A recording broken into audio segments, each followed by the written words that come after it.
Good morning, Man United! Good morning, Man United fans all around the world. How are you feeling, depending on where you're sitting? Is it morning, afternoon, evening? It doesn't matter. Man United won a game of football at home at Old Trafford finally. And AMAD Diallo, the unsung hero, the mental hero, we're going to talk about. Hat-trick in 12 minutes, guys. Hat-trick in 12 minutes. We're going to sort of look at the goals, all the 3 goals, some clips that I've saved. We're also going to look at the post-match interviews going on. But what we're also going to do here, right now, we're going to do the player ratings. As per the game finished 5 a.m. in the morning that I was sitting and I couldn't really find strength. I was too sleepy. But guys, go in and do your player ratings. Simply go to Mufc RealistTV. Website is there. Mufc RealistTV. Go do your player ratings. The poll is open right now. Go to match, what do you call it? Player ratings and man of the match tab if you go into the website. We're also going to talk about some transfer news. This is what we're going to do. This is MUFC RealistTV. I'm your host, Mick Ruby, drinking a cappuccino or espresso, whatever you're having.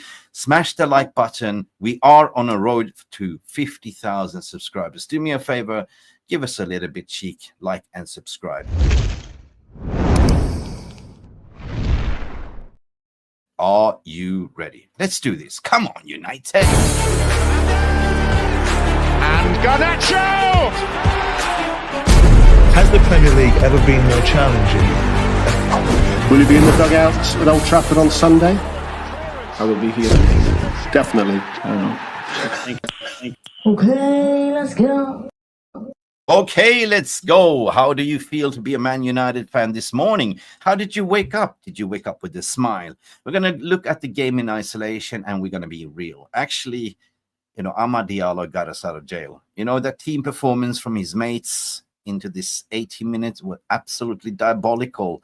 I was sitting there watching the game and personally feeling this is going to be a rubber match, right? Dead rubber match. We are going to lose against a Southampton bottom at the league that only have 6 points in the table and struggling to score goals. Collectively, Southampton has only scored 11 goals, not even on corners. And what happened? They scored a corner goal. But it was a freakish deflection of the back of Manuel Ugarte. How are you feeling, guys? Let me know in the comment section. We're going to talk definitely about the unsung hero, which is AMAD Diallo. What a man. What a man. What a man. What a man. What a man. 100% AMAD Diallo. What a baller. What a player. To get a hat-trick in 12 minutes, people. This, according to the stats and reports, AMAD Diallo is the first Man United player to score a Premier League hat-trick since Cristiano Ronaldo in 2022. As a matter of fact, AMAD Diallo was his first senior hat-trick at Manchester United, and that is mentality hero. When everyone was kind of down-tooling, there were tired legs, AMAD was huffing and puffing, and we've been saying that AMAD play him on the right wing back position. No, actually, when we did the substitution, Xerxes came in there, AMAD pushed into his natural position, which is the right side of number 10. Christian Eriksen came in. All of a sudden, we had a little bit of balance, and AMAD in 12 minutes did a madness. Can you imagine? Listen, 3 points is what we take, and Man United are climbing the table, currently sitting 12th, above Spurs, above Palace, and we can only look at ourselves and say brace because we're playing Brighton at home, and then we're playing Fulham away as well, and in between we have the Rangers in the Europa League, but ever so say that we're already safe and qualified in Europa League, so we could play a lesser team. However, if we win the remaining of the 2 games, in the Europa League, Man United can finish on the top of that group, and that would be something. Anyway, how are you doing? How are you doing? How are you feeling? Let me know in the comments section. How do you feel? Did you think that this was a good game, a good result? At the end of the day, we won a game of football. We're going to dissect that cool and composed at what we do. So big up, we have Abdullah Irvan in the house. Morning, Abdullah. Just in Manchester United are seriously interested in buying Borussia Dortmund player Jamie Gittins, according to Pletigol. Okay, we'll dive into that story. Jay United, morning to you. How are you doing? Morning. How do you feel, Jay? Guys, go and get your player ratings. Let's do this. Let's go over the team as well. Morning as well, Sabat Singh. We have Sabat Singh in the house. Morning, Mick. Morning, Cat Chat. Morning, everyone. I guess everyone is still a little bit of hangover or sleeping or commuting or keeping the stream on silence.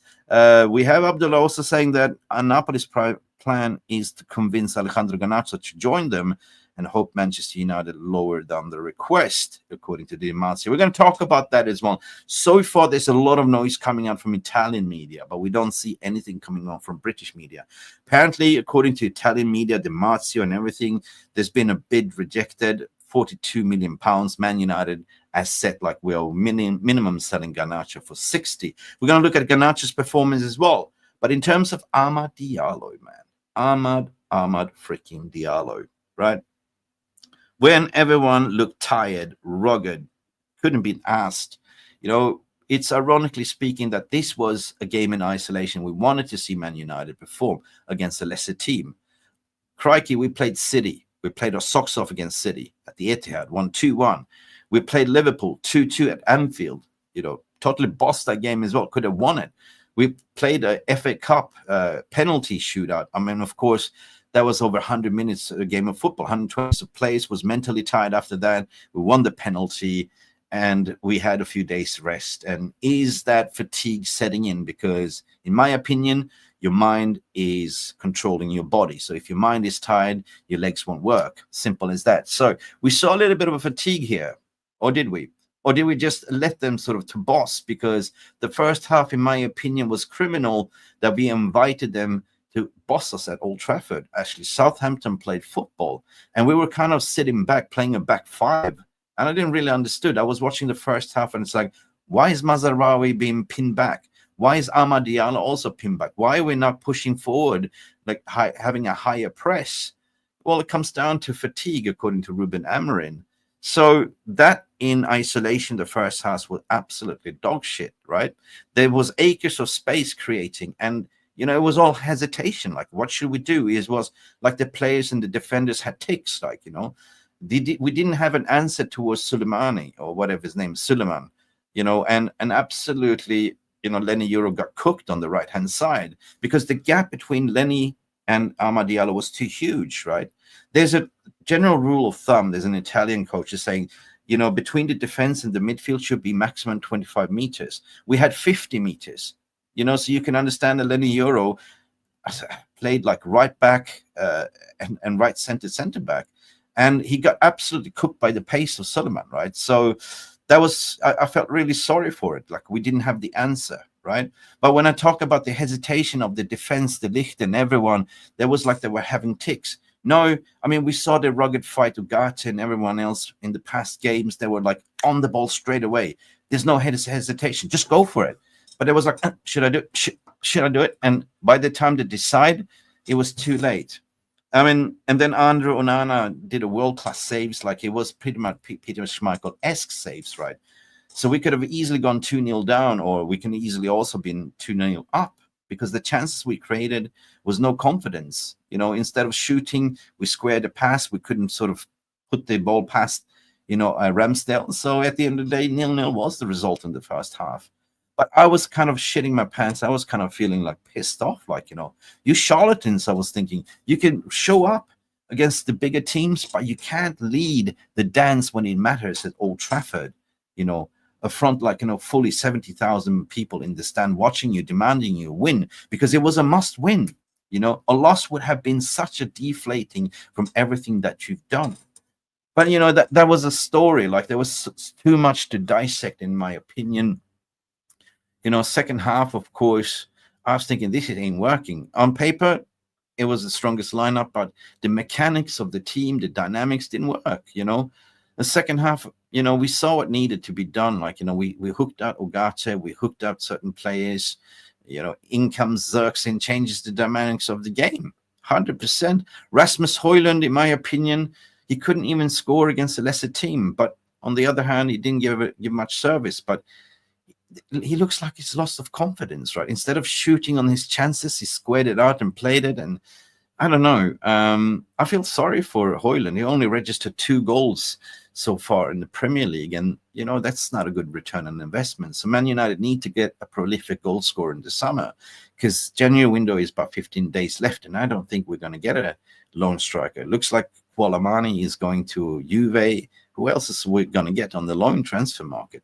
So for me, it was a dire performance first half. It was shocking. It was like, they were found out, like, you charlatans. I was thinking you can rock up for the bigger games, but when it matters at Old Trafford, your head is gone. Your head is gone. It's all mentality, right? But one person that didn't lose his mind was AMAD Diallo, right?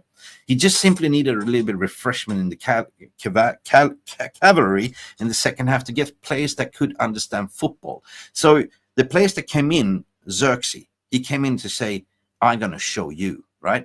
3 weeks ago, he was booed out from the home crowd, but this was a man on a mission. He came in, held up the ball beautiful, and all of a sudden we had width, because what happened? He was bossing the channel in the mid, right? He was playing a little bit deeper as a number 10 as well, coming in like Harry Kane did, held up the ball, link up the play, and all of a sudden we had ballers. First half, we didn't have any technical abilities whatsoever. We were too defensively set up. I was thinking, why are we so defensive at Old Trafford? But that was kind of, for me, the pinnacle. But it had to go to 80 minutes till we actually score a goal from a beautiful AMAD Diallo goal, 100%, right? So AMAD Diallo showed you what he can. It's like that song with Sia, Unstoppable. I put my AMAD on to show you that I'm unstoppable. I'm a Porsche without brakes. I'm invincible. I win you every single game. Unstoppable, unstoppable today. AMAD was unstoppable yesterday, in my opinion. What a baller, guys. Right. So in 12 minutes, a madness. AMAD Diallo scored 12 goals. Not 12 goals, 3 goals in 12 minutes. Anyway, guys, that is my general feeling. Why did we go all the way to the 80th minute? So lesson learned from Ruben Amorim. Of course, he's new to the Premier League. He's never played Southampton before. He's learning. But they also had a new manager bounce. But it's not an excuse, guys. It's not an excuse. We're going to listen to Ruben Amorim's post-match clip as well. Listen, Abdullah saying like, AMAD Diallo, Abdullah Ahmad Diallo Irvan, my new name, 100%. How many kids were being made yesterday after the victory and they're going to name him Ahmad? Let's play a clip, basically, how people are reacting to Ahmad. Let's do this. Fuck.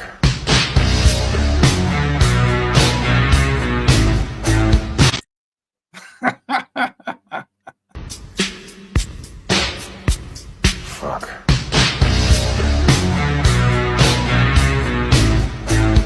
Beat it. How many babies were made yesterday? How many women fell in love with Ahmad? I mean, that was a big performance from AMAD Diallo. Compass Murph, what you saying here? Napoli can piss off with the pennies. Give us the quota money. We know you got money, Napoli. You got 80 million bucks to burn. Why are you coming in low billing? You're window shopping. Get out of town. Accordingly to reports from my friend Alfredo, no, actually, it's not my friend, Attilo Malena, reports that Napoli are willing to offer £42 million from Garnacho. Right? What? They got rejected. £42 million. So far, it's coming from Italian media for some reason, right? If you have an hard-on for Garnacho, pay the money.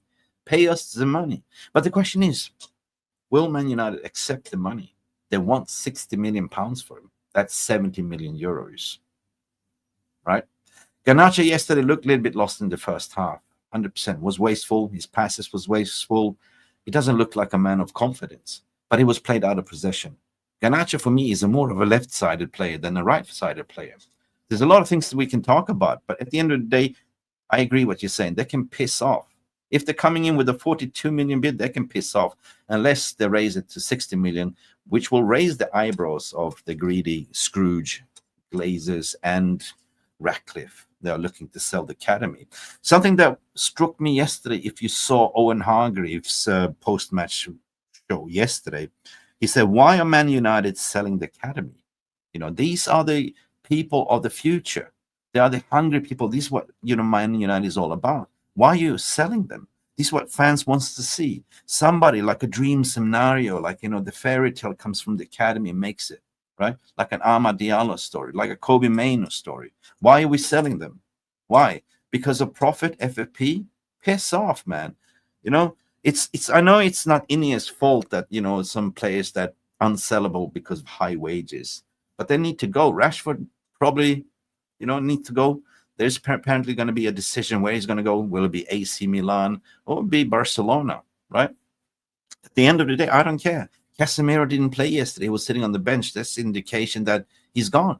Eriksen came in, and a lot of people were saying Eriksen needs to go as well. But, you know, Eriksen off the bench, when you're struggling, when you can't score a goal, that weighted pass, that chip to AMAD Diallo that scored a 2-0, 2-1 was absolutely sublime.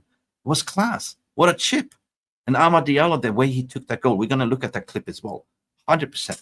You know, so I wouldn't be supposed to keep Eriksen to the end of the season. But anyway, Eriksen is free agent at summer. So if you look at the player side, he will earn more money if he stays to the summer, right? So why would he leave in January for money to help the club? I don't know. That's going to be a difficult one. And so far, we don't hear much coming out from the transfer window that where Eriksen's going. You know, I'm thinking more likely that he will be there to help out the team, and then he will leave on a free. And we're not going to lose any money anyway, because we got Eriksen for free anyway, in my opinion. Guys, smash the like button, please. Smash the like button for Amadino. Amadino, is that his new name? Mick. Manlu Tata. Mick, you will be 60 years old by the time Haaland leaves Man City. Really? Oh my God. Depends on, Manlu. Depends on what's going to happen in that court case, right? Will they be relegated? Let me see. Yol Mamin, big up, good morning. Well, Haaland is not going anywhere. It's City until 2034. That's a long-term contract, my friend. Well, what happens if they're relegated? Will he play in the Championship? He should have moved to Manchester. Yeah, he should have, where we had agent Solskjaer. But the club was so inept they didn't listen to it. Nah, he's not a shirt seller. You know. Onana made fantastic saves, what Compost Smurf is saying. Made clutch saves and wasted so much time on the ball, even when we are losing. Yeah, listen, guys, we have a new setting. If you're subscribed, you can chat. We want to reach up to 50,000 subscribers, so no more freebies, right? If you want to chat, subscribe. Hit the subscribe button, and you are able to subscribe. Because I was checking the stats, and so many people watching the Mufc RealistTV have not even subscribed. So let's support the channel. Let's reach to the promised land to 50,000 subscribers. Let me see what you guys are saying. Goals for George.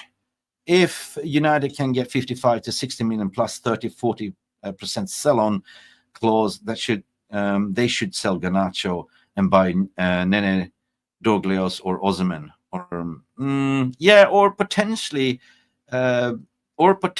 go and invest that money into a left wing back like Nuno Mendes, that could attack on that left-hand flank potentially.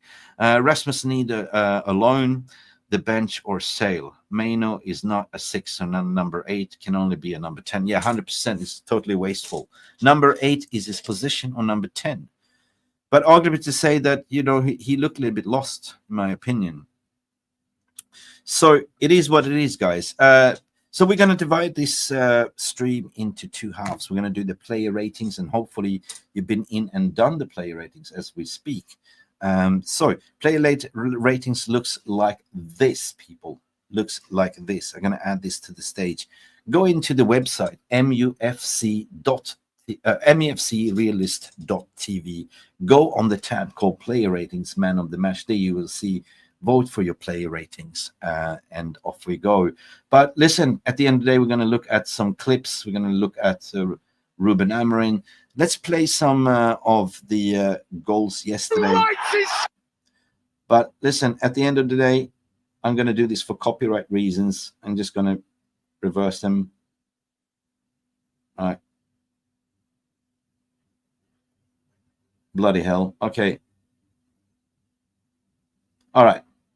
So let's start with this incident, right? Let's remove. Here we go.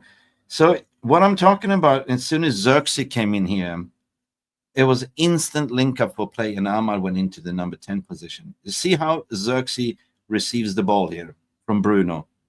You see this beautiful play of passage. What does Xerxes do? Drives the ball and squares it out to AMAD. Squares it out to Ahmad. What does Ahmad do? Takes on Kyle Walker-Peters. Kyle Walker-Peters at the Inter is shitting his pants because the worst thing what you can do towards a defender is go straight direct at them, you know? You know, he's trying to figure out where you're going to go, left, right. Look what he's doing. He's driving the ball. Driving. Shoots a little bit. And bang. Buries it. 1-0. You see the passage of play again. Xerxes, instrumental to AMAD. Drives towards... He's absolutely fooling Kyle Walker-Peters. Gets a shot in. Bang. And that was with his wrong foot. He went with his right foot. His weaker foot. Quick feet. Brilliant. AMAD, the hero. Here we go. And this is the pinnacle moment when he's going, come on, let's go. Mentally, he was lifting up his mates. So this was the moment that lifted up the spirit of the players. That was kind of down-tooling and arguably to say they were already looking defeated. But all it takes was a little bit of Xerxes magic and AMAD Diallo. Ballers and ballers and ballers. Here we go. Here we go in slow motion, how he goes against Kyle Walker-Peters. Okay, he got a little bit lucky. He got a little bit of a shot deflection, but he was so quick to take the ball back. That's what he does. Drives it, and with his right foot. Boom. Big decision. Okay, sequence number 2. Here we see De Ligt, AMAD. AMAD drives again against Kyle Walker-Peters. Drags into the byline. Cuts inside. This is Christian Eriksen. Beautiful chip. Look what AMAD is doing. Runners from behind. And takes it down on the volley from his left foot. What a goal. You know, this is so difficult to do in football. Like, we take it back. We take it back. He's driving. He's challenging Kyle Walker-Peters. But this time, Kyle Walker-Peters already done one in his pants. And he finds the pass to Eriksen and continues to run. Eriksen, just beautiful weighted lob chip. AMAD Diallo, first touch on his left foot. Boom. In the right corner. In the right corner. Sequence number 3. AMAD Diallo's pressing style play. We've seen it so many times, and this is what he does best, right? AMAD Diallo. Here, right? Okay, here we say see the replay. Boom. Okay. This is AMAD Diallo. We've seen him doing so many times that he's sort of disruptor of the game. He's pressing. Okay, ball goes back to Ramsdale. Look where AMAD is. Look where he's far away from Kyle Walker-Peters, but he sniffed the danger. And the sprint that he does, boom, steals the ball and easily with his right foot again. So he scored 2 goals with his right foot. And that is hero moment, AMAD Diallo. AMAD. And they are shattered. They are shitting the pants, guys. So this is what I want to sort of talk about, like, you know, the way AMAD changed the game, people, right? You know, I had a discussion in the morning with Mark, and, you know, Mark is kind of not really want to admit it because everyone thinks that Mark has a little bit of agenda against AMAD. I think he has, but, you know, I said, AMAD is a baller. It's like, nah, he's not a baller. Yes, he is. He single-handedly changed the game, you know? In many instances, he was driving direct towards Kyle Walker-Peters and scored 3 beautiful goals. And that was not hard goals, right? But we're seeing a spine finally, what you're saying, Jay United. De Ligt, Maguire, Mazarawi, Ugarte, Collier, Bruno, Xerxes, and AMAD. Collier, don't loan him out, in my opinion. I agree what you're saying, Jay, but don't loan him out. We're going to listen to what was said by Ruben at the end of the day. I've said it to everybody that I've spoken to tonight. Sometimes you perform really well and you come away with a draw, and sometimes you perform not so well and you get 3 points. Yeah, today was all about the win. Of course, we want to play good football, but especially in the first half, we getting late to all the moments of pressing. I felt that the team really tired. Manu was really tired. Kobe Mino. and then we suffer again in the set pieces. A little bit bad luck. They had some opportunities. Was bad luck, yeah, of course. He struck Manuel got his back, so yeah. But here's Ruben Amorim saying we're suffering and admitting that we were tired. Because if you look at the game in isolation, the FA Cup wasn't that far away, like, since we played. And we played full 90 minutes plus 2 added on time plus penalty. It sort of have an impact of your mental tiredness. If you're tied up in your mind, you're tired in your body, right? So I want to hear more what Ruben Amorim has to say regarding this performance. We were getting really nervous because also the 3 games before in here with our fans. But in the second half, we improve. In the last 30 minutes, we control the game and we create a lot of chances. We turn the game around. And now is to understand the game, to see the game, and to fix what we can fix. And that's it, to focus on the next game. Sometimes you need somebody to step up and put themselves in the position to score you some goals, and that's what AMAD did today. Yes. Every players are really important, because it's not just the guys that score, is all the others that help to score, and sometimes the individual talent can help us a lot. And today was that day. AMAD was really important for our win, but he needs to focus now to recover and to think in the next game. He needs to rest, recover, focus to the next game. Yeah, so listen, at the end of the day, I was expecting more of an angry Ruben, but I think he was very relieved that we walked away with 3 points. He said we played it 3 times before and we lost. And yeah, I take that, 3 points. That's all we needed.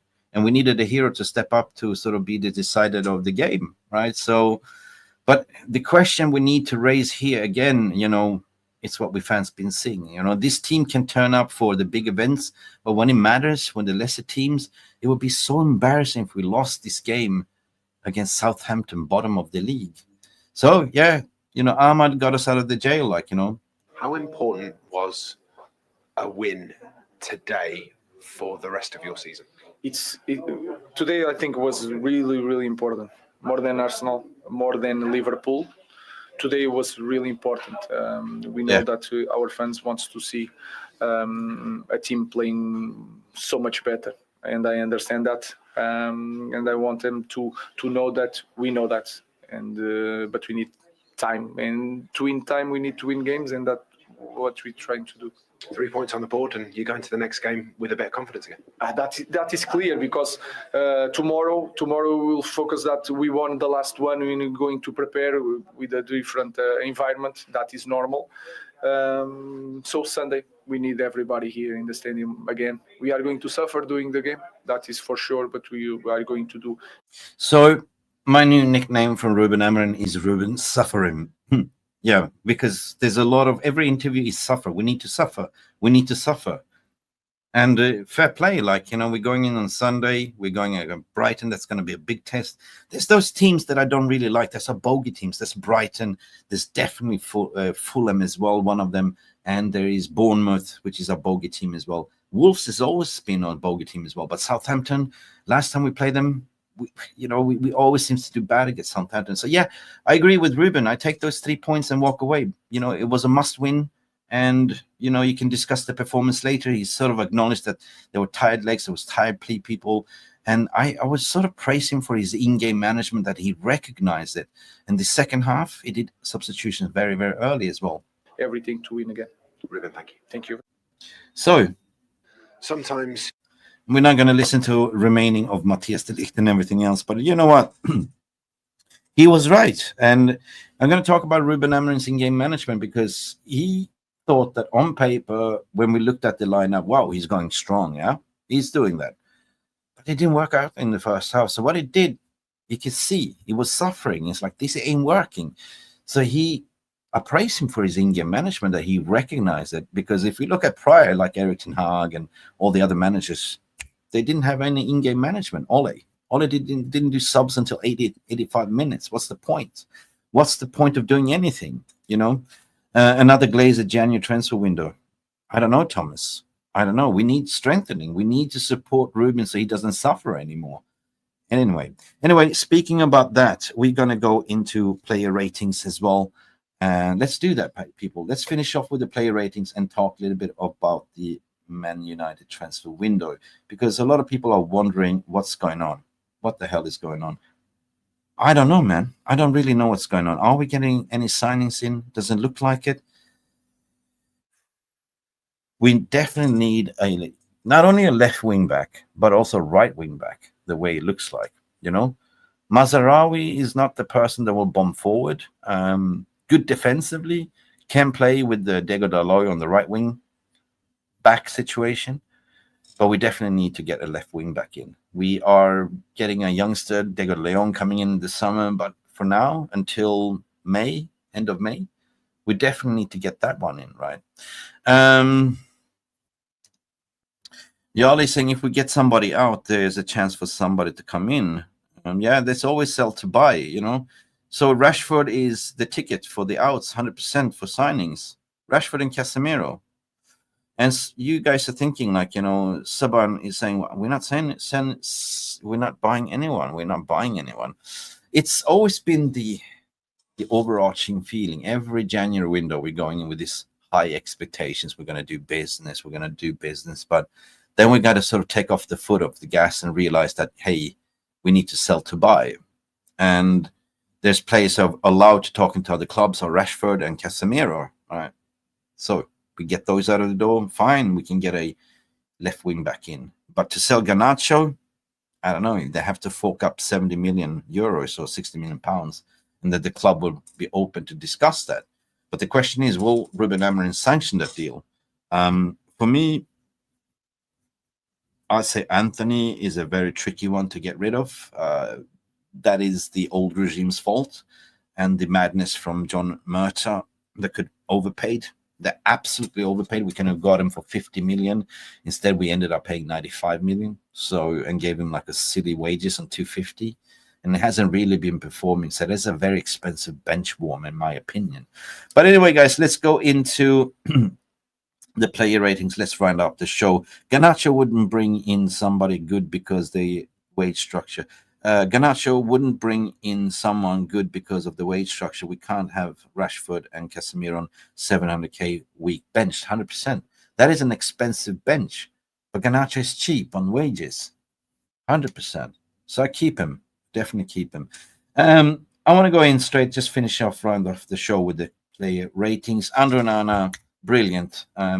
It wasn't a clean sheet expected, but on the back end of Bayandi's performance, Andre Onana looked inspired and did some miraculous saves in the first half. As soon as we came back and we scored 1-1, they went, oh shit, we better sit back. So they didn't lay a glove on us since that minute, guys. Andre Onana, fantastic performance in my opinion. He deserves a 7 in my opinion. I give Andre Onana a 7. Bush, 7. Yes, today's score is 7. Agree. Lisandro Martinez, great defensive work. I really was impressed as per usual. But the fight was missing in the first half. The backline looked pretty much tired legs. Now, Lisandro Martinez is 6 in my opinion. I was wrong. Mick was wrong. You guys gave Lisandro Martinez a 7. Matthias de Ligt was kind of the only one that was kind of doing madness, playing in the middle. I think it was really, really good. Yeah. I don't know. Didn't put a foot wrong. Right.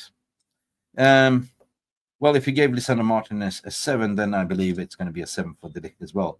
7.5, peeps. 7.5. Yalmamin is saying, if you listen to Lockhurst, it looks like Napoli is no longer interested in Garnacho. They've walked away because of the price money. I'm telling you, this is media driven. I've been telling you, if you go back 1 week ago, I've been doing videos. He ain't leaving, I said. This is all media driven. This is all press creating clicks because it's Man United. Never have we heard that, you know, Man United say, yeah, he's open for sale, or it's more of his agents. Well, I don't know, man. It creates a lot of stories. But, you know, if you look at it realistically, like, you know, if Man United have set a price tag of 60 million and they coming in on 40 million, you know, it's bullshit, right? They were never interested. Well, they were never interested. Of course they were interested, but I think it's coming more from Italian press, right? creating this fantasy story. The more reliable thing what Man United could have done, in my opinion, if they wanted to sort of get rid of Garnacho, they would have gone to AC Milan and Conte and the sporting director to say, okay, lads, you want Garnacho? We want Kvaratskhelia. We give you, we give you Garnacho. You pay 60 million pounds. We give you 10 million add-ons on top of that for Kvaratskhelia. And at the end of the day, Man United win because he's a homegrown talent, pure profit FFP. We only add 10 million on, but we had Kvaratskhelia. But that didn't happen, did it? That didn't happen. Okay, Lenny Euro got cooked yesterday. I felt sorry for Lenny Euro, but again, he was left exposed. There was too much spaces there. AMAD Diallo was too far up. He didn't provide any defensive assistance to Lenny Euro, and he was left cooked. He was cooked to pieces. I mean, if you look at, what was his name, Suleiman, he was lightning fast, right? He was a tricky customer. I mean, why didn't we sign him from Lille for 19 million? What was there on offer? So, yeah, I felt sorry for Lenny, and Lenny, in my opinion, he's a fast centre-back. But this guy was lightning fast and tricky customer. Lenny Euro, I'm sorry, a 5 for me. 6.5. Maybe I was too brutal. I'm trying to be real, but you guys gave me 6.5. Hey, what you saying here? Kenny Fan TV, AMAD is not a wingback. He left Lenny Euro exposed. 100%, he did. Mazarawi looked very tired as well. Mazarawi, in my opinion, the first half was criminal. How he was allowing Southampton to be pinned back, right? You should have played a little bit higher up, but we ended up playing a back five for the first half. And look at the positioning where Mazarawi was. If you look at one incident where Kobe Mainoo received the ball and he was actually tracking Mazarawi's play, and I looked at Mazarawi shaking, where are you, mate? He was pinned back where Onana was. Now, I'm sorry, Mazarawi, 5, 6, okay, 6. He was a rugged fight, 6.5. Maybe I'm too harsh, but I'm looking at the game in the isolation in two halves. Kobe Mainoo, again, I don't know. He's a young kid. He got a little bit overhyped from last season, but he's not a double pivot guy. He's more, Kobe Mainoo is the more dangerous, and you get most out of Kobe Mainoo playing in the final third, right? But to sit playing deep alongside Ugarte ain't working, right? He's good at tight spaces, getting out to tight spaces, but you're missing so much of his attributes, and he didn't have a good game, and he got hooked up. So Kobe Mainoo, in my opinion, had a 6 yesterday. Yeah. You saying that, Kenny, that you think that Kobe is more of a right-sided number 10? Yeah, perhaps. Mainoo is supporting Cam. Yeah, 100%. He's attacking midfielder. Guys, I'm going to be nice anyway. I'm going to give Kobe Mainoo a 6.7. God damn it, mate. You're getting overruled by the VR room. Ugarte, tired. I would say he was very tired, knackered. He got hooked up by a young Collier. At the end of the day, I think it was the right decision. It wasn't his game, but he's been our defensive rock there in the central defending midfield. But where was the fight? We didn't see the fight against what we display against Arsenal, Liverpool, City. It was just like, whatever. We take punches. No, you shouldn't take punches here. Now, Ugarte, bad performance in my opinion. 6 for me. Yeah, even Stevens, 6, guys, 6. AMAD Diallo. Here comes AMAD Diallo. Man of the match performance. I played the clips, and I'm not going to do it again. I see Mark Nurse is in the house. I'm going to be interested to hear what Mark is going to say. Marky, ooh. We had a sort of discussion over the group chat, and I say, AMAD is a baller. It's like, he's not. Yeah, well, we just show you the clips, how he was terrorizing Kyle Walker-Peters, who, by the way, had a fucking good game, right? By being direct. He was scoring 2 of his 3 goals with his weaker foot, the right foot. AMAD Diallo, the hero that we needed.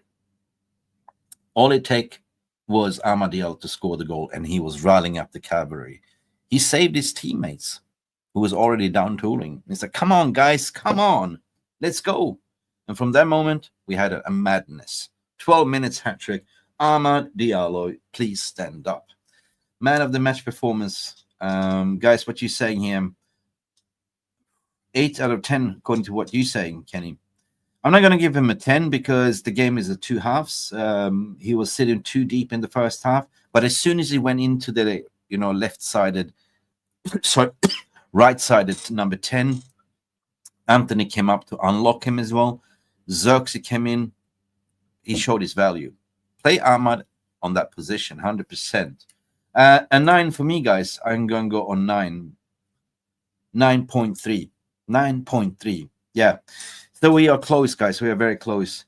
Bruno Fernandes, yeah, he worked his socks off. But Bruno Fernandes, in my opinion, when he goes a little bit deeper to play like a more of a, number 8 or 6, 6.5, you get the best out of Bruno. He didn't have the best of a game, but I would say the Bruno was a 7, in my opinion. Yeah, give Bruno a 7. I will give Bruno a 7, and it's a 7. Alejandro Garnacho, nah, I don't know, man. He, in the first half, the passes was too rugged. He was too nervous, giving away the ball. But he's still young, still learning the system.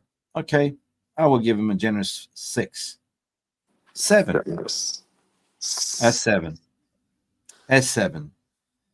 I have a guest coming into the stream as well. We have Mark Nurse. How you doing, Marky? Big up, Mick. Mick, Yes. I feel like everybody is coming to the middle of the argument and feel like I trashing AMAD, But it's like this morning when they said he's a baller, I'm not saying he's not. But what I'm saying is I was trying to tell everybody, listen, the entire team had a low performance in the first half. Everyone was at fault. There was no one, that was having a good game. And on AMAD, he did have a better game in the second half, of course. That's what you expect, to be fair. And Yeah.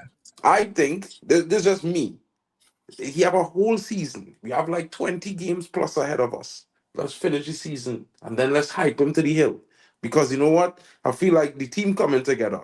We need performances a little bit more. I'm not expecting everybody to perform for 90 minutes because 2 things. They learn a new system and we're not that team yet. We now starting to team.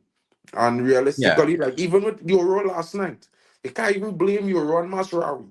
That brother Kamaldeen Suleimani, he had him He's a like a baller. yo-yo. He is He's a a top baller. winger. That brother is a top winger, bro. There's a top winger. There's a long time I haven't seen a winger who does that body fake, dribble, and change a pace. Oh, And he my knows God. when. So it's like he have him in a dance and he leading him step by Oh, my step on the God. cha-cha whole That line. pace when the first dummy shimmy that he did with the pace when he actually sent Lenny Yoro to the wrong side and just had a free shot on goal. I mean, I was thinking, who is this winger? Yo. That's Soleimani from Lille. He's That's 30 the play. million euros. Guys, what are we doing? Are we going to get him? I think we should. I don't know Dude, that about is a Mandem. winger. He could play the way he was playing, cutting inside and thing, he could definitely play that left wing back role or the left hand. He has the pace, Yeah, the good. ability, everything. And Premier League proven. You know what? Southampton is criminal. They got him for 19 million, right? And Southampton is going to probably get relegated. Most likely going to get relegated, right? I heard Most Jason likely. Wilcox was responsible for signing him. Wilcox, pick up the phone. If Southampton get relegated, guys, what do you think? Should we just pick up the phone and say, hey, Stillman, come to Man United, right? Another thing I would say is a lot of man them was they wrote Xerxes off.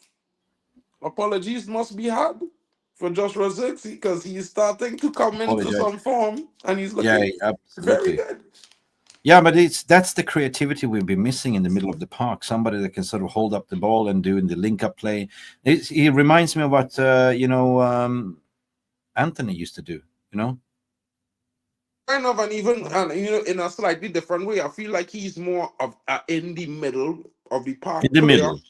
Maybe middle the player. attacking middle, but the way he looks up, he has a good vision. We see some of the touches, although some of them didn't come off. I feel like what he was doing last night will improve us in games to come, because a guy Yeah. like Bruno loves to play with people who think high science football. And some of Yeah, the yeah, yeah, touches yeah. and passes he making is Bruno type of football. So the link up for me Yeah. coming. You know what I Yeah. mean? I You like see the Anthony's best. performance last night. You see the best out of Bruno when Bruno plays with ballers, when he can play like one-touch football with, right? So yeah, but Exactly. that's what I was saying. Like he reminds me a little bit of Martial, like type of player as well. Like, you know, the quick link-up play and the cleverness. But you know, we no longer go through the middle. Everything goes to the left or right. You know, so we are lacking that middle link up the play. You know what I mean? Yeah, I That's what mean, we've been missing. Anthony, that miss last night, bro. I almost came to Oh tears on God. stream, boy. Oh my I swear God. to What you, was it and them, doing? I almost come to tears on stream, because when I see that, I felt that so much for that guy, bro. Because you know, if it's anybody needed a goal, was That that was guy, him. bro. And you know, he Yeah. gets served on a platter, and he slipped. And everyone was screaming, "Why are you throwing yourself? You could have just stand your ground and just do the top in." But maybe he was blinded. I don't know. I don't know. I think he was running there, and just as he see the ball cut back, he tried to stop, and he didn't Well, stop. He was but like, it was a nice assist to Ramsdale. yeah, it was, bro. But you know, what I mean, but what you know, what I did like, the impact he made in terms of for Ahmad, helping Ahmad, Mm. because Ahmad was having a okay-ish game, not his best. No one was having a good game in the first half. But when Anthony came on the right side and Ahmad shifted to the 10, you know, Mm. because they have a good link up together, he started finding a lot of freedom to work in the play. And you know, Yeah, then when we started seeing the defenders from the team Southampton have a lot of trouble last night. And yeah, you know, it opened up. They have to mark Anthony, they have to mark Ahmad, they have to mark this one. So it was good. And Joshua's actually being involved in yeah. all the goals as The well. in-game management. As soon as we did the right substitution, Southampton looked at it. Oh shit, fuck that! Like, you know, we're gonna sit back. Listen, I'm going to talk to you about Rasmus Højlund at the end of the day. I feel sorry for the guy, but he looks like a man without confidence at the moment. Only registered 2 goals in the Premier League so far. And Mark, what do you reckon? What's wrong with the Højlund? I gave Højlund a 5 for today, because for Yeah. last night, because I mean, it's not one of his best performances. It's not even by his standards of late. I mean, of late, yeah, but before the last 5 games, he was at least performing better. I don't know what it is, but I feel like this is what I keep saying to the guys, to the fans, everyone. You know, I think what it mean, we may not have an impact on the decisions of the club, but I think we have a huge impact on the confidence of the players. Right now, AMAD Diallo, everyone is AMAD is king, and he can't do any wrong. Look at Rasmus. The more we talk about him being terrible, the more terrible he plays. It was the same thing with Joshua Zirkzee up until recently, when, you know, we weren't talking about him because he wasn't getting any game time, and then he came on, had that big good performance, and since then, everybody's, oh, we've seen some with Joshua, and every time he Yeah. comes on now, we see more. So while I'm not saying directly it affects them, I mean, if we can change the ethos a bit on the players right now, and go into a challenge system more than a critic system, like, yo, we challenge you guys to perform at your best week in, week out, and we will cheer for you. And we will, But then and it that's comes down to mentality of the player. Like, just do Yeah, what it does, Ganacho did. but Disconnect your social media. Don't give a fuck and read. Just focus on your mental game and yourself, right? that's Because my easy. criticism is like, you know, yesterday we played the bottom of a team, you know, relegation. I mean, the striker should be up there scoring, but his lack of confidence, instead of striking the ball, he's passing, you know. God, right? But in the first That's time, he what I'm was saying, you electric. know His what I mean? pace, I know he's got pace. He can run. I want to see that more often. Like, you know, he can score goals like that. The thing But about Rasmus is he come here as a raw player. He never came he's a here as raw that player. finished article. He never came No. here with the promise of giving us 20 goals in a season. So while we did play the price of a 20-goal a season striker for Rasmus Højlund, Yeah. to say that he's not the answer, I think that's He's very not the answer short-sighted. for today. He's not He's the not the answer for answer. today, that's of course, but we knew this when we bought him. It's not like anyone else Exactly. didn't know It's this. not Like, his fault. yeah. I will defend him to say it's The not his fault, problem because is he starting week in, week out and being dependent on. That's the problem. The problem is we the should have club bought a didn't want to senior go. striker. The club was supposed to get a senior striker and an understudy, and they never did. So they He throw is the him in the deep understudy. end. He's the understudy trying to be the lead striker, which is not. Exactly. It's not. But I must be real anyway, because his performance yesterday, I agree with you, that was not good. His hold up of play was horrible. His decision making didn't pay any fruit. I can't say his decision making was terrible because he did put some of the guys through on goal and they missed. You know what I mean? Yeah, true. So he could have had an assist or two last You night. put a but yeah, 5. I put a 5. Could get a 4 okay, and I would all. put a I just 5. was being nice with 5, to be Yep, honest. 4.7. Harry Maguire came in as a substitute, 5. No, I gave him a 7, bro. I think when Harry Maguire came in, our defense was solid as a rock. Yeah, it was okay. It But sounds difficult to say that, I mean, but being honest on Harry Maguire, I think Harry Maguire is the guy who all these youngsters should be leaning to right now, because whatever it is he was doing over the last 16 months, brother, he got it right. I have to do you say. reckon we should just give him a new contract, or should we just do it like we did with Johnny Evans, every year rolling contract? Yeah, you just roll it on, man. I mean, at the same time, if you roll it on, he happy. We're not going into negotiations about decreasing his wages. And in the meantime, we get him performing at his best, hoping for the fact that we might give him a brand new contract with an extension to finish off his tenure at the club. No, I don't have any problems. He's turned my head, like a Maguire in the back 3, as a 4th choice or whatever, or sometimes he can start games. I don't mind, because it depends on who you're playing, right? Yeah, it does. And I want to ask the fans a question, and I'm watching Yali comment just as they put it up there, and I'm watching it and I'm saying, I felt the same way about AMAD, and I was wrong. You understand? I felt the same way about AMAD when we bought him. It was only last season when he came in for the cameos in the late half of the season after being injured for 6 months. I felt like, well, where was this guy? Then he had some performances this season when he started getting starts that say, okay, he should be starting. And I was like, yo, this guy went on loan, developed himself, got himself to the level that, he can now come to the United team and compete for a starting position, and he deserves it because he's showing the performances. So it's the same for Rasmus and all the other young players in the squad. I mean, Amad is 22 now. Rasmus is 20 years old. Same with Garnacho. Maybe the two of them need another year of development. So maybe, while they might not be the guys for now, the biggest problem and fault in this situation is the fact that we don't have a senior player in their position to lead. Mark, regarding Ahmad, and everyone knows your love story with Ahmad. We caught some exclusive clips about your wife yesterday, Nama Diallo. Are you ready? Fuck.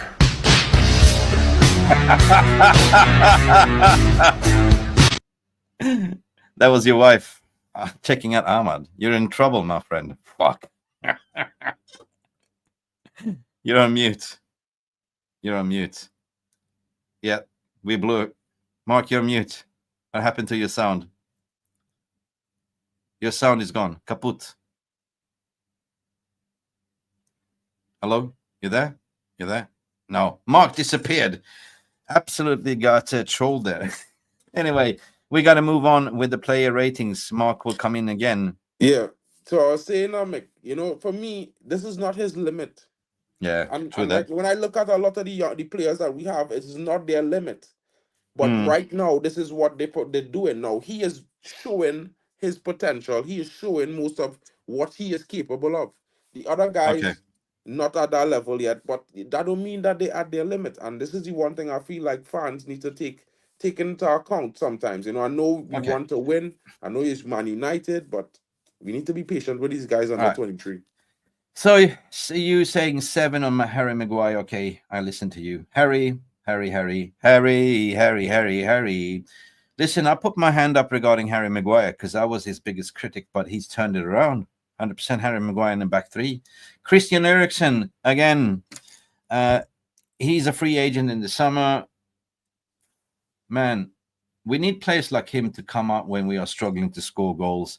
10 minutes left, he came in, and he was the instrumental chip to AMAD Diallo, the 2-1 goal. What a beautiful way to chip, man. Yeah, that good one too that they played there. I think Ericsson. Yeah, I think he have his moments. You know, he's an amazingly creative player, but the biggest problem is that he don't really fit a high intensity team, He doesn't and know. that's the only problem, guys. Like you know, But realistically, I don't class think he's going player. to go. I don't think he's I going to go because as a player, why would you go in January when you can wait it out to summer and get the sign-on fee and earn more money? I mean, he might want game time. You know what I mean? The World Cup coming up. They have qualifications with Denmark. If he's not getting game time as the captain of Denmark, I think Mm. he's the captain of Denmark, you know, he should be getting more game time. You know, you can't have a guy coming into the squad. And I mean, it's not like Christian Eriksen is at the peak level of fitness as everyone else. He's at the peak level of fitness for what he can be at because, you know, we do all He know can he go has to a the Italian PSR. league, Italian He league or the can't. Turkish. He can't. They don't allow players with PSR in their chest in the Italian league. Ah, they don't. No, in Turkish league. They do. Not in Germany, not in La Liga. I don't think you can do Okay. it in those two leagues. Yeah, Lucky's coming in. He made a great impact. Yes, we want to sell him 5.0. Oh, well, if they was watching him yesterday, they definitely will offer him. But listen, at the end of the day, I give Christian Eriksen a 6. Yeah, He that's was not in bad. for That's 10. not bad. That's not a bad score. He was in I for gave him 5 a minutes. 6 myself. Yeah, I think. 6. Yeah. Xerxes is I- one of my man of the match contenders as well. Fucking hell. I put my hand up because I was criticizing Xerxes like this ain't working, but look what it did. He turned it around. So I like a little bit of a turnaround saga. We give AMAD a 9. What would you give Xerxes?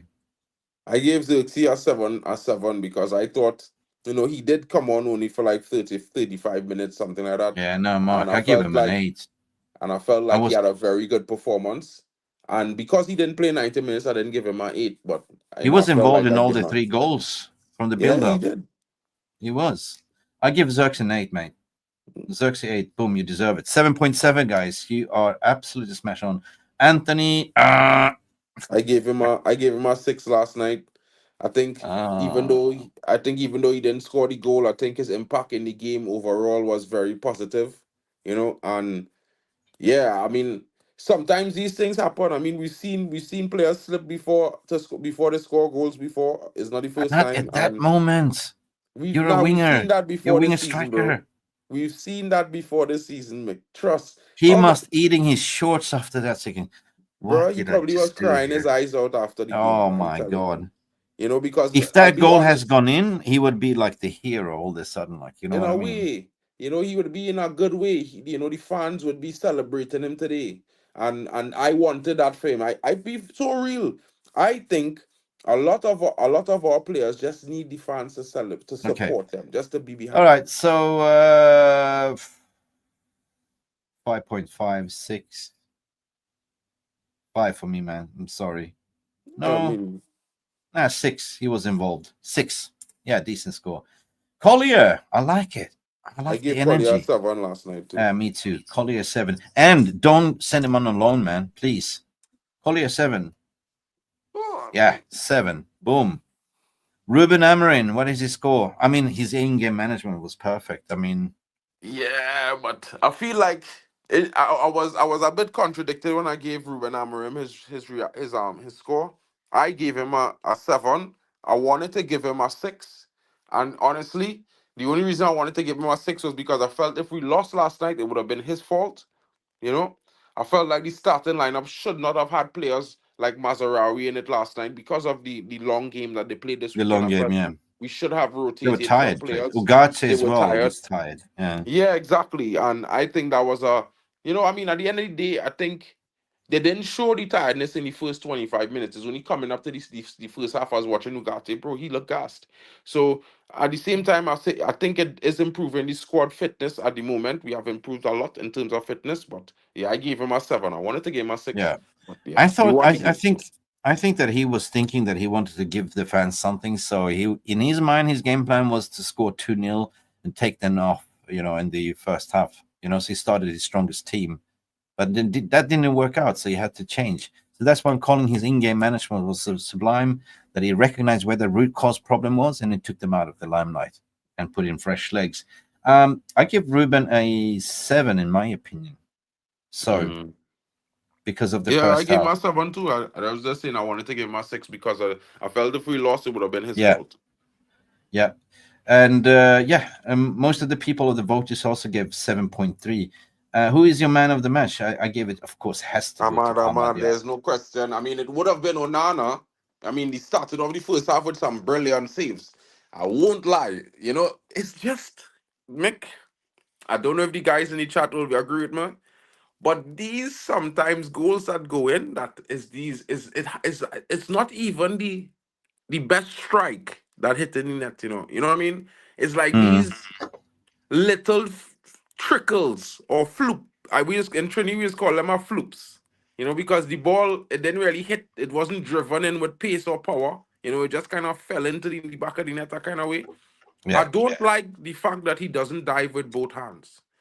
You know, if he had dove with both hands, that ball was not going into the back of the net. Okay, but guys, he did have a very good performance, so I gave him. I think I gave him a 6 or 7 for the game. Yeah, anyway. Man of the match voted by you was AMAD Diallo. Wow. All right, so good. Transfer talks, a little bit round up apparently what people are saying here. Almac is coming in to say apparently, what are you saying here? We have no money. We're no longer in the race for Naipen. Not interested or broke. Yalaman is saying broke. Naipen is a cheap alternative. I don't think so. Man. I think, I like Naipan. Now, I've seen him play live. You know, he is a very good player. He's interesting. And I think, you know, it would be a good deal to do. But if we're talking 20-25 million pounds, I think right now, Suleimani, Kamaldeen, or the young winger that they're looking at from Mali, or someone that could play that left wing back role and started it would be a better choice, because we could see that we're missing that balance on the left. We need someone on the left to anchor it down. You know, when Maserati on the right or Anthony on the right is profitable. It's positive performances. You know, but the left is always where we are lacking, and I think we need to address it. We need to address there. If we could address there, we could at least finish a stronger pace in the season. We could go into the summer, have a better option to look about to see what happened. Yeah. I mean, you can sell MJ. It's all good, bro. If the money comes in, we're taking it. I'm one of those guys that, you know, I'm a Man United fan. I might like some players, but, you know, reality is reality, bro. That's the one thing. So what about this Garnacho story? I called it out. It's more Italian media pushing. Of course, Conte wants him, but if they do want him, they know what the price is, 60 million. Exactly. I mean, if you want him, come buy him. You can't say, honestly, guys, this is the one thing I would ask everyone to ask themselves. If we wanted a player, how much will we have to pay for that guy? Another team went in for Rios and got him for what, 25 million pounds? When we went in for Rios, they wanted 45 or 60. So realistically, we can't be getting mugged off by teams. You know, we paid 60 million for Mason Mount. You want to sell Garnacho for less? I mean, if we had to replace Garnacho, it's going to cost us. We got to stop doing that. They are kind of exploiting. They know the media has been putting out that we don't have money, blah blah blah. We're desperate for the PSR. No, we are not. If we just get Rashford out of the door, Casemiro out the door, we'd be good. We are good. You know, 2 players out. Fact is that I want a left wing back in. Is Alvaro Fernandez is the guy for me that we can get like for 16 million. I would mind paying Alvaro Fernandez, to be fair. He's 16 million. It's really 8 because they paid us 8 for him. So it's really, we pay out of pocket 8 million. The rest we just be giving back their money, what they paid us initially. So for me, it's a good deal to do. I mean, here's your 8 back. Here's your 8 back that you pay. Plus we pay your interest another 8. Another 8. Thanks for developing. Thanks for developing him. Yeah, have a good one. Thank you. Yeah. Now, do you think we're going to get any signings whatsoever? I don't see us getting a long striker. Who are we going to get? Like, you know, it looks like that Juventus are getting Koulibaly. We were linked to him. We're not getting any striker. Gyökeres will probably be in the summer. I think we in for Gyökeres. For some reason, I think we in for Gyökeres, but we in for Gyökeres as a summer move. We already made our deal. The summer move. You know, we already pre-planned our deal with Sporting. That deal happened in the summer. So for me, I was always looking at a left wing back, a defensive midfield option player, or attacking midfield option player, because I think those those three positions would impact us much more in the right now than a striker. We have Jonathan Bian David. Carrion weekly, as Jay is saying too as well. Bian Carrion weekly. What's mad is Alfonso Davies is a free agent now. He can talk to anyone. He won 18 million pounds per year. I don't want him. He's not good enough for that money. Mm. He's not even worth 10 million. He's not a Jonathan better David. defender than Trent. So No. Do why we need pay a 20 Jonathan million a year David? for that? No, regarding what you said earlier, like, hijack Subamendi deal. Isn't that done deal already? I think it's a done deal for the summer. Maybe Liverpool can do that. Zubi dooby doo, where are you? Then I know Zubi. Now Zubi going to Arsenal. Zubi. This is what we can do. They signed him for the summer. They made an agreement, a pre-agreement for the summer. That I believe that United could have done that same thing with Gyökeres to say, "Come on." That's why I think. That's what I That's think. what we are kind of looking to get rid of Casemiro wages, Rashford wages, and that's kind of got me thinking that potentially we're not getting any signings in the January window. We're just preparing for the summer window by clearances. We must get a player in January, Mick. We must get a a left wing back. We must. We bid for Nuno Mendes. There was no way we was bidding for Nuno Mendes without planning to get a player in the January window. I feel, we definitely need to balance the team. Whatever we do, we must get a left wing back. I don't care if it's the cheapest guy. I don't care if it's a loan. We must get one. Because this Luke Shaw business, nah, bro. Nope. Looks like Milan is also looking alternatives for Rashford. But I was reading the news. I think Rashford will go to Barcelona. Probably. I hear Barcelona willing to pay all his wages and I don't know how they. He's like, don't worry. The Ronald Riajo deal is off from him. He wants to stay, and the Porter said, "No problem. We have money." It's like, what the fuck are they doing? How are they finding the money? They're not going to sell. But what I would say is this one. For this one time, I hope they're successful. Yeah.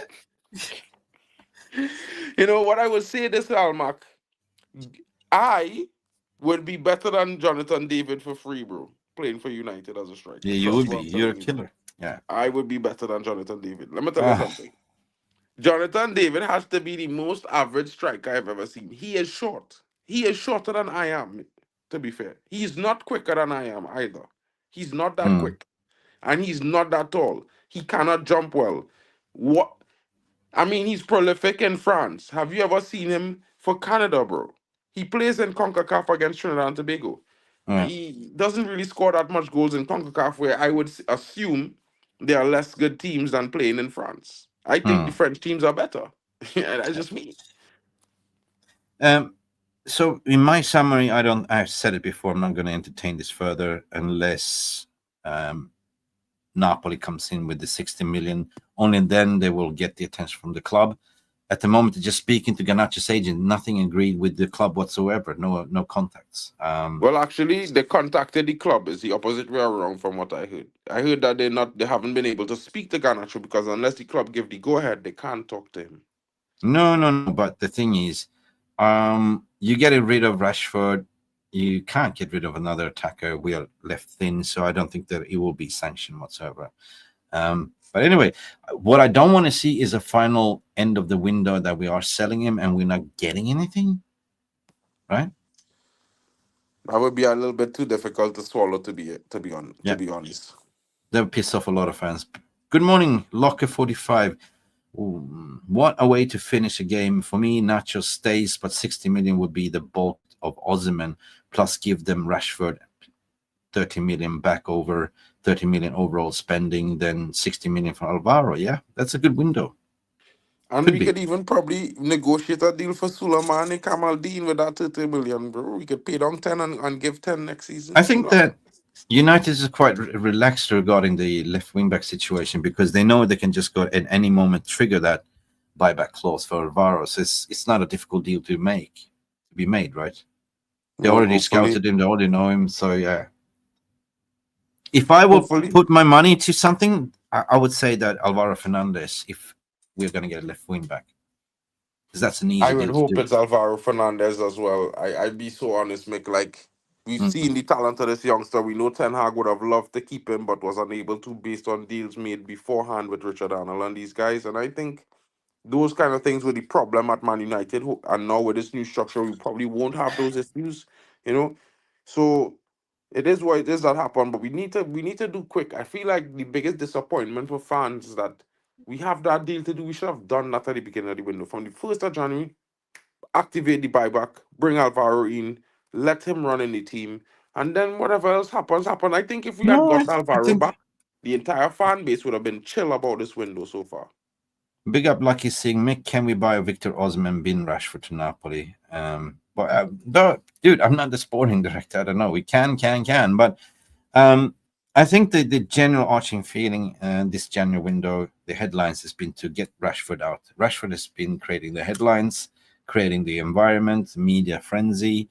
I think that Casemiro out and Rashford out is the main topics for Ineos at the moment. And the next thing on the chopping block will be Anthony Dos Santos underperforming. They're looking at players that are sitting on the bench collecting 700 million. Rashford, not even playing, together with Casemiro, that's 700 million a week, 700,000 a week on the bench. 100%. 100%. I see J United have a question here. Why did Osimhen go from Napoli to Galatasaray? Why not Bayern, Barcelona, Madrid? Well, I think we could take that one because that was mostly a complicated situation. No, it was very complicated, but he fell off with the Conte. Conte don't fancy him, so that's why they sell him to the line. So he ain't coming back. The same thing what happened to Romelu Lukaku. Like, you know, he also pissed on the wrong tree, kind of thing. And where is Romelu Lukaku gone? We have no Napoli. He replaced Osimhen. Okay, where is that? Where is he? The big mouth. No, he's doing well. He's doing well. Actually, Napoli are doing pretty well. You know, Scotty McTominay is there, bagging it up. He's destroying Fofana whenever they see him. You know. Oh, don't get knife into Arsenal. No, get out of talk. What the fuck is going on Arsenal? Why are they not signing a striker, mate? Who cares? Who fucking cares? Anyway, I mean, I had a dream last night, bro, and in my dream, I was seeing Suleimani Kamaldeen on our left wing, bro, playing that left hand road. And I was like, whoa, this feels good. And then I checked his price on transfer market. It says 13 million euros. 13 million euros on transfer market. Go get this guy. Go get this guy. This is free money. Give them the money. Pocket change. No, listen, for me, that was a big addition, Soleimani from Lille, are actually playing for a relegation team. If they get relegated, 100%. Imagine him on the left, and then you have young AMAD Diallo on the right. Well, I want AMAD to play in the 10, to be fair, because I feel like on the right wing back, I'm reserving that from a Brazilian brethren. I still have faith he will come back and put in some good performances this season. So I keep in the faith. Even though if we sell him, you know, I'll be there. You know what I mean, Mick? You know how I just do it, Mick, you know? But I just having a little faith in the brother because I feel like last season was real hard done based on the mental strain. I feel like, yeah. But, you know, Dibbling, Suleimani, Alvaro, Dibbling was also 25 and 13, good prices. Dibbling I liked, actually. My verdict on this transfer window, we will see 15 days left. I think that we should have, I mean, we have to get a left wing back in. Yeah. That's the priority, Mick. That's the one song we will be singing all That's night. That's all I care about this January window. Get me the left 100. wing back in. 100. That's the one song we singing.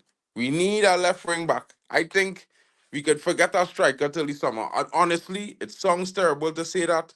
But if we know we go and get Victor Gyökeres for 60, 68 mil in the summer, don't stress. But do you know what my reasoning, what I think the club has already thinking to bring Alvaro back is for a simple reason. A, he ain't going to take him months to hit the ground running. We're talking about a guy that came from the academy, that knows the Man United system, that knows the players, that knows the culture. This guy will come in. He knows he played in Portugal, 3 in the back. He knows he will hit the ground running straight away to be integrated. He's already integrated with the team and the first team players. Yeah, so if you go get somebody else, he played with them, he trained with them. but that's good return on investment because instantly he will make an impact. He will come in and just play. That's plug and Exactly. play. But if you get And we could somebody sell else that Luke plays in Shaw. another league, you know, it's going to take him weeks, months, and by the time he gets warm in the clothes, the season is over. And we could also sell Luke Shaw. Finally, you know, Napoli wants him. Get him there. You know, we could, Juventus is looking at, and Como are both looking at Malacia. I mean, we did pay 13 million for him. I'm not saying we should sell him, but if we could bring in Alvaro for 15 million, 16 million pounds and You know sell what's one going to out of happen? those two guys, I would be extremely Yeah, happy.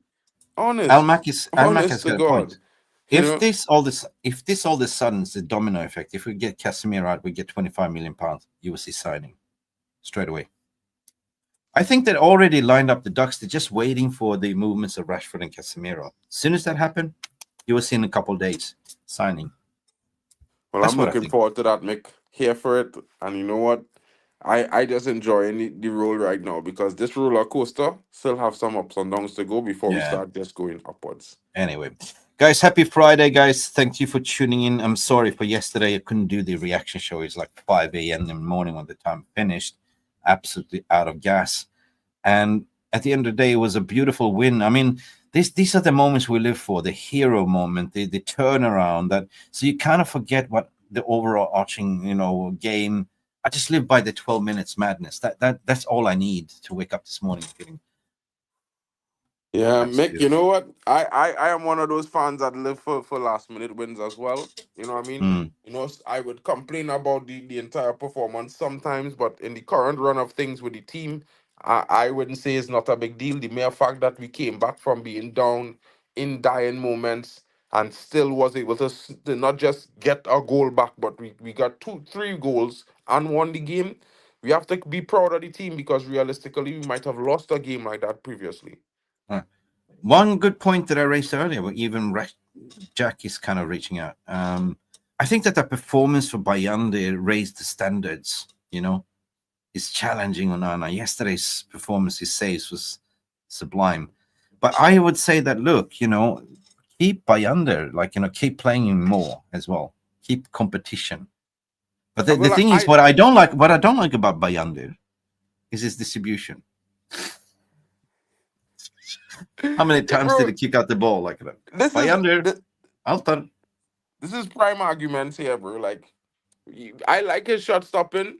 I'm not really impressed about his distribution. I like Onana distribution. I'm not impressed about his shot stopping. Exactly. So can the we marry of those two them, together?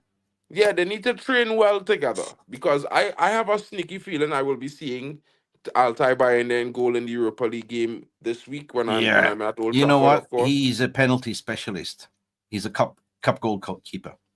Right, so let's see how it goes. I think that new dynamic. Let Onana focus on the league. Let Bayern take all the cups.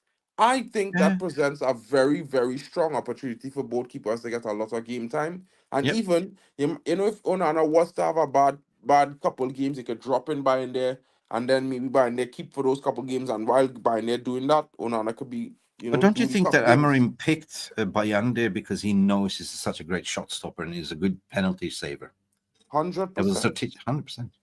100%. It's not just because he's a good shot stopper. It's because he dies with 2 hands. 2 hands are more than one. You know what I mean? So we had 2 hero moments now. We had Bayande against Arsenal and we received an AMADness hero moment yesterday. That's 2 hero moments in a week. I'm happy. Anyway, Maina, Anyway, guys, hopefully, are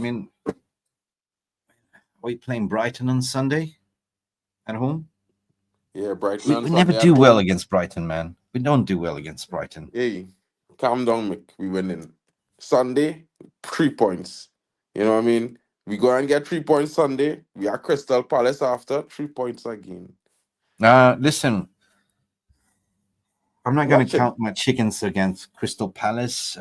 Palace, we never do well. Historically we could get this guy, that Abdullah I'm talking about here, Marcus Edwards. He's a Trini. You have Trini parentage, you know what I mean?